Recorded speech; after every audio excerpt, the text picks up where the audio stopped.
Aisha's second question is about her daughter who experienced the period at the age of 10 or even earlier. And she was lagging behind and she was negligent of her prayer. And that's why Aisha is worried about her daughter and what should she do in the time that she was not praying after reaching the age of puberty. We want to step back a few steps. We want to step back to a few years earlier than 10 or puberty age. It doesn't matter. And the hadith says, the Prophet ﷺ said, علموا أولادكم الصلاة لسبع وضربوهم عليها لعشر. You have to instruct your children as how to pray properly beginning at the age of 7 and discipline them if they don't pray at the age of 10. Why? What is the purpose of that?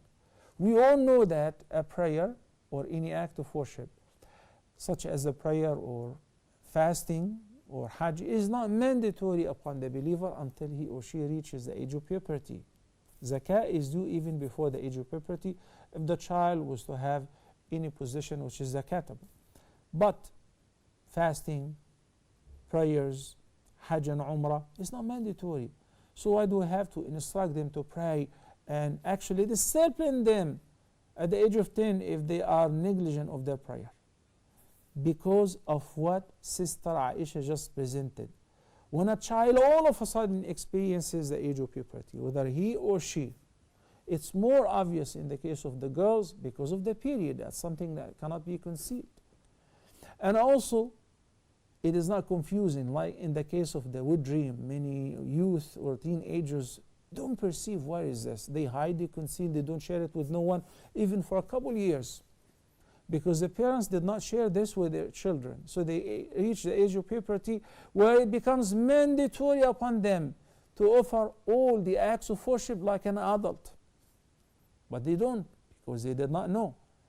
So we have to prepare in advance. You pray, you bring your children to pray next to you. If it is a girl, you teach her how to wear the proper hijab, to stand up properly in the salah. If it is a boy, you make sure that you take your children with you to the masjid, so that approaching the age of puberty, they become used to that. It becomes like the norms in their life. They go to the masjid, they pray on regular basis, no questions asked. So the father, the mother doesn't have to say, oh, you haven't prayed yet? Okay, you're deprived, you're grounded, you are locked down, etc. Why? Because you want to like turn the knob on and off. Once the child reaches the age of puberty, it's not going to work this way, especially at adolescency, it becomes harder. But as you prepare them in advance, علموا أولادكم الصلاة لسبع, officially start training them and teaching them how to pray properly, how to stand up in khushu' and make all the arkan of the salah with tranquility at the age of 7. Does it mean that before that it is not important? No, it doesn't mean that. But it means this is the latest age to be negligent of teaching your children how to pray. But of course, when we accompany them with us, when we teach them how to pray earlier, that is even better. But at the age of 10, that's it. Because of the risk that a child may reach the age of puberty and he or she is not used to it, not used to fasting, can't afford it because they haven't tried. They don't know how to sit, whether at-tawarruk or al-iftirash in the prayer, because they are not used to it, they are struggling. They are athletic, they do a lot of moves, but in the salah, they are struggling because they were not trained.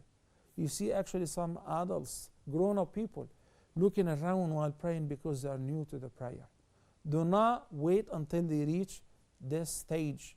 Reach them beforehand. Now, Sister Aisha, having said so, any prayer that your daughter or any person have missed after reaching the age of puberty, it becomes mandatory upon them to make it up. So convey my message to her that as-salah is the greatest connection between the servant and the Creator. And as-salah is one of the means of giving thanks to Allah the Almighty for His countless blessings that He bestowed upon us. As-salah has countless merits and virtues, amongst which that since we are as human beings inclined into sinning, that every prayer erases the sins which were done before it and between two different prayers. As-Salah is the most wonderful opportunity to get to speak to Allah and to have a private meeting with your Creator. As-Salah is a peace of mind. As-Salah, as the Prophet ﷺ said in the prayer, أرحنا بالصلاة يا بلال, which means call iqamah so that we can have some comfort. Comfort in what? Peace of mind in what? In having a meeting with Allah subhanahu wa ta'ala. Barakallahu feekum.